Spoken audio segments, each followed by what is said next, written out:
RFK Jr. has just temporarily suspended a $460 million COVID-19 vaccination development program. The multi-million-dollar Biden-era COVID-19 vax project has been halted. Stop work order comes as 10,000 individuals were slated to begin clinical trials on Monday. The first major move from RFK Jr., who is now heading up the HHS. And of course, it has the political world in turmoil as Democrats are losing their minds, as they often do. Here's a story from Fox News. The Department of Health and Human Services Secretary Robert F. Kennedy Jr. has paused a multi-million-dollar contract from the Biden administration to create a new COVID-19 vaccine, Fox News Digital has learned. While it is crucial the Department of Health and Human Services support pandemic preparedness, 4 years of the Biden administration's failed oversight made it necessary to review agreements for vaccine production, including Vaxarts. Kennedy said in a comment provided to Fox News Digital on Tuesday. I look forward to working with Vaxart and medical experts to ensure this work produces safe, effective, and fiscal-minded vaccine technology. Kennedy issued a 90-day stop work order on Friday related to the HHS contract with American biotech company Vaxart Inc., which is working to develop a new COVID-19 vaccine that can be taken orally. The stop work order comes as 10,000 individuals were slated to begin clinical trials on Monday. The trial is only paused, not terminated, with Kennedy and other health officials set to examine the study's initial findings over the next 90 days before deciding on the next steps. The creation of a new COVID-19 vaccine was part of the Biden administration's $4.7 billion Project NextGen initiative, which was launched in 2023 and works to streamline the development of new vaccines. BARDA, which is the Biomedical Advanced Research Development Authority, allocated $460 million to Vaxart's development of the new vaccine, with a total of $240 million already being authorized for the preliminary study. A recent modification to the contract would have allowed Vaxart to invoice BARDA for the remaining roughly $230 million for clinical trials, but the stop work order prevents the biotech company from invoicing BARDA until further notice. Vaxart, however, can still invoice HHS related to the medical monitoring of individuals who took part in an initial round of trials. The announcement comes just under 2 weeks after Kennedy was confirmed and sworn in as the 26th chief of HHS. The same day he was sworn in, Trump signed an executive order creating the Make America Healthy Again Commission. Well, oh boy. What is this? It says COVID-19 vaccines were mandated across the federal government under the Biden admin. This sign says Pfizer COVID-19 boosters available, no Moderna. Kennedy ran as a Democrat. We know this already. This is absolutely fascinating. And of course, we have this from the Daily Beast. RFK Jr.'s FDA abruptly cancels flu vaccine meeting with no explanation, and they're losing their minds. Yo, a brave new world is before us. RFK Jr., Trump, he won. YouTube, I got questions for ya. What's your policy on vaccines right now?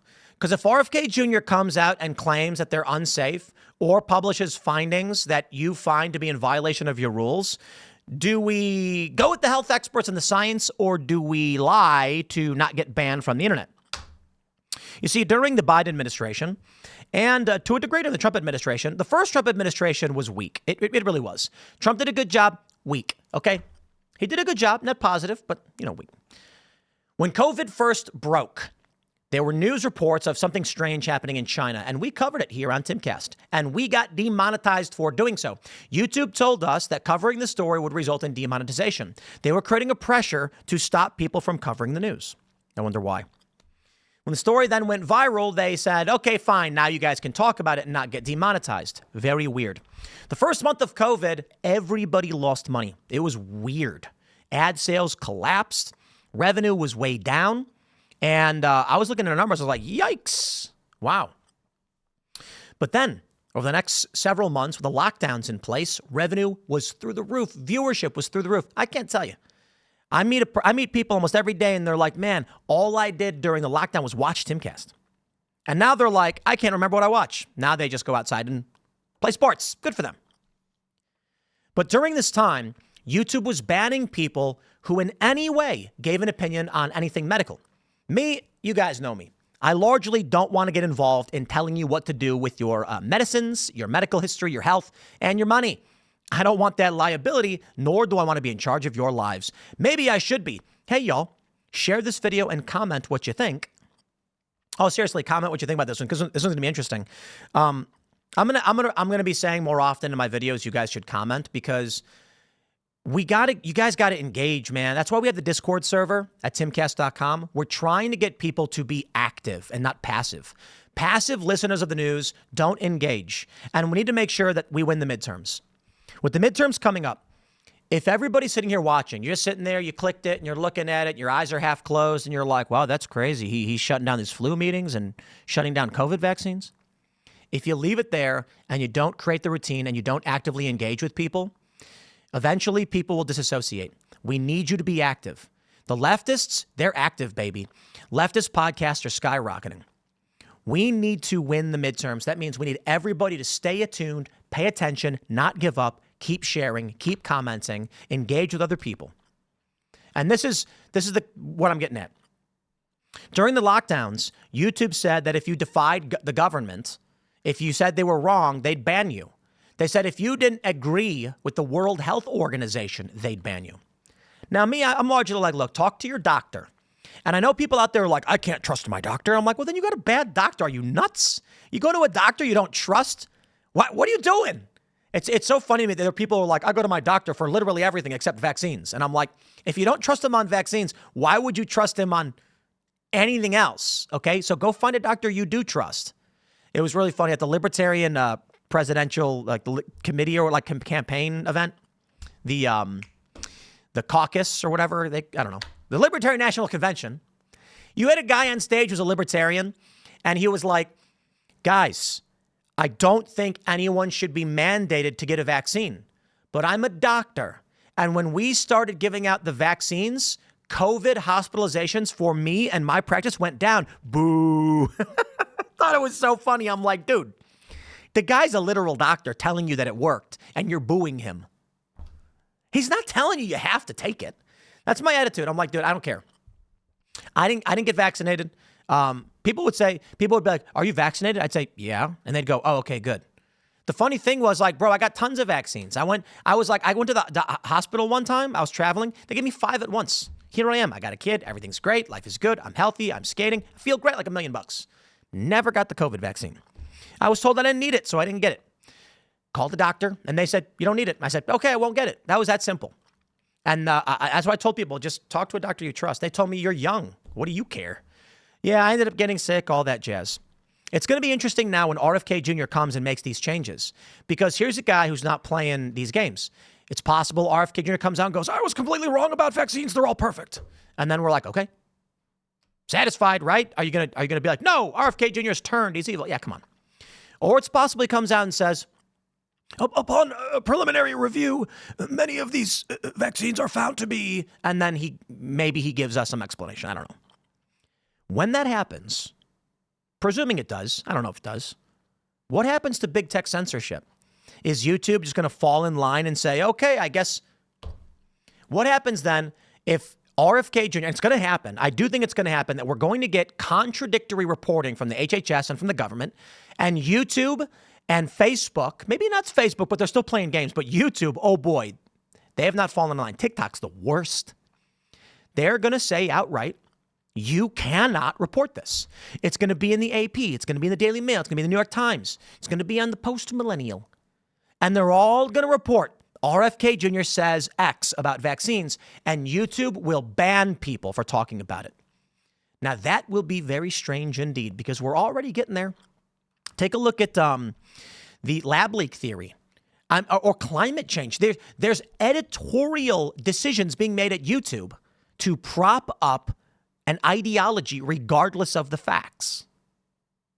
It is getting spicy now with RFK Jr. already shutting down the COVID-19 vaccine. $460 million project was just temporarily suspended. Yeah. Look at Fox. I got the little vaccine button up top. I don't know where RFK Jr. is going with this. I don't think he's a crazy person. And I think he's largely concerned about the chronic illness epidemic that is affecting the United States. So I genuinely believe he's going to do the work to review these things. And if he comes out and says they're all fine and safe, I'll say, okay. I love our mRNA technologies, my friends. I really do. Y'all can rag on COVID-19 vaccines, say whatever you want. mRNA tech, when you actually read into it and look into what's going on, it's nuts. They can program, like, it's getting crazy, especially with AI. But with mRNA tech, they can program your cells to produce specific antibodies targeting specific cancers. This is revolutionary stuff. I don't think anyone should be forced to get it. So I don't care what medication you get. Most of the time, people go to the doctor and they're like, here's flumazepam, here's phenipticon. And you're like, no idea what that is, doc, thanks. And you pop it in your mouth. So it's like, we don't even know half the time what we're getting. Me, I'm very meticulous. I go to the doctor and they offer me something and I'm like, when I got the dental work done, they gave me tramadol. And I was like, chuck it in the garbage, I don't want it. And they were like, you have to get it. And I'm like, I don't want it. I don't want none of that stuff. I know what tramadol does. I don't want it. These opiates, these narcotics, garbage as far as I'm concerned. Give me a good old ibuprofen over the counter and it works for me. I love me the NSAIDs when I have to get them. But I pay attention to the medicines that they're prescribing me. I look them up. I look up side effects. These things matter to me. So we'll see. We'll see. This is going to be interesting, my friends. Like I said, the big issue is government forcing people to do things. If somebody wants to take a medication that's got side effects and weird things, is anybody, I saw this commercial for Phenept, whatever it's called. I don't know. And it's like this European woman. She's like, Phenept is good for people who are suffering from chronic illness and schizophrenia or whatever. I don't know what it's for. And then it's like, the one thing that really stuck out to me with this commercial, it's got like this woman going to her job at a bakery or whatever, and like there's a guy and they smile and love each other. I have no idea what the weird anime commercial is about, but the lady's like, Phenept could increase the QT interval in your heart, resulting in sudden heart stoppage and death. And I was like, is any problem you're having really worth that? And then it goes on to list a whole bunch of debilitating side effects, including death. And then it goes, these are not all of the side effects. And I'm like, holy crap. Yo, you choose, man. Ain't nobody's going out screaming about it because no one's being mandated to take any of this stuff. I love it when they do these commercials where they're like, it shows people frolicking in the fields, and then it'll just be like, Flurzerban is a new drug. Ask your doctor if it's right for you. And I'm like, no, I'm not calling my doctor right now out of the blue for no reason just to ask him if some drug I just heard of that I don't even know what it does is right for me. It's not happening. But you know what? People do it. I would like RFK Jr. to, in whatever way he can, ban pharmaceutical commercials. Thank you. I'm done. Next segment's coming up soon. Leave your comments. Let me know what you think. And share the show if you like it. We'll see you on the next segment.